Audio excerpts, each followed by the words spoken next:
Naalala nyo, ito, hindi ho kaibigan ni Barsaga ito. Ha? Last night when I was informed. Hindi ho kamag-anak ni Barsaga to, mga kababayan. Ito yung sinasabi na tumayo daw.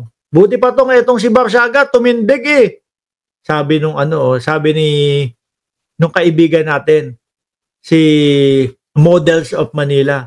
Nung nangangampanya yung si Kiko Barsaga, para daw pong may topak. Meow, meow, meow, meow, meow, puro meow, meow, meow, meow, meow daw. No? At ngayon, mga kababayan, napagtanto din, nalaman na siya yata yung nagpapaikot ng pirma para masibak si House Speaker Martin Romualdez. Isa pa yan. Di ba? Nasita din ni Tito Soto na yung kampanya niya ay nakalagay si Mayor Vico Soto. That someone from within my party stated that I am gathering signatures to oust the speakership of Martin Romualdez. Ito daw ho yung nagpapakalat. Wala ka naman makukuha ang pirma niya. Biruin mo ilan ang nakasuporta kay House Speaker Martin Romualdez, mga kababayan. 291. Kung di ako nagkakamali, 296 po yata eh. 291 plus na mga congressman ang nakasuporta doon kay Martin Romualdez.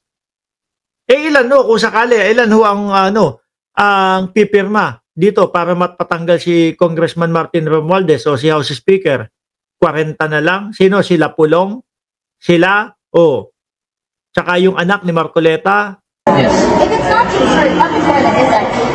If it's not true, then why did you decide? Because whether or not I continue to stay in the party, that person or those people who are against me would still be in said party. So, for personal safety.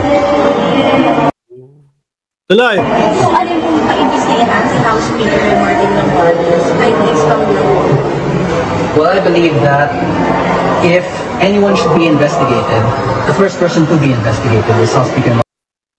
Dapat kapag kayong may mga ganyan kayo sinasabi ng mga iimbestigahan, etc., etc., may nakaakibat kayo na mga materyales na magpapatunay doon sa sinasabi nyong iimbestigahan.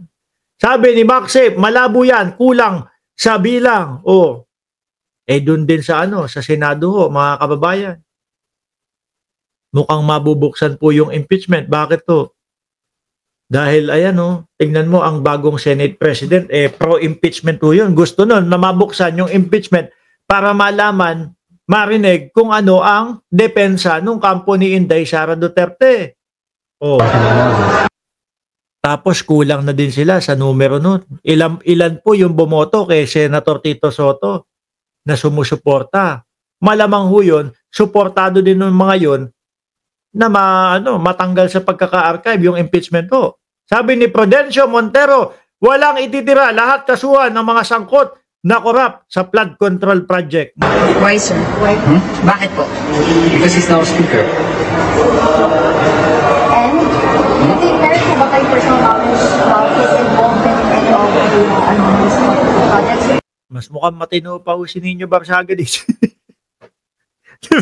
Mas mukhang matino pa ho yung sikap Nino Barsaga dito eh. Wala. Sabi dito sa taas, ang distrito ba yan sa Cavite? Anong distrito ba yan sa Cavite? Si Barsaga, hindi ko ho alam. Actually, ngayon ko lang nga nakita eh. Sabi ni Sir Tony Ninobla, parang nasa 330 ang congressman. Ibig sabihin, dapat ang pumirma para matanggal si Romualdez ay 165 plus 1, bale 166.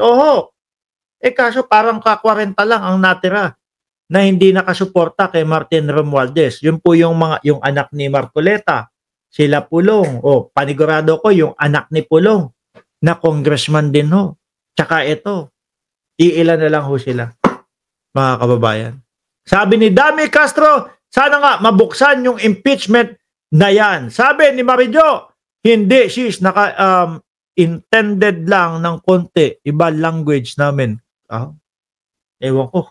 Romualdez is balanse sa lahat. He is good man to work together sa mga kasamahan siya.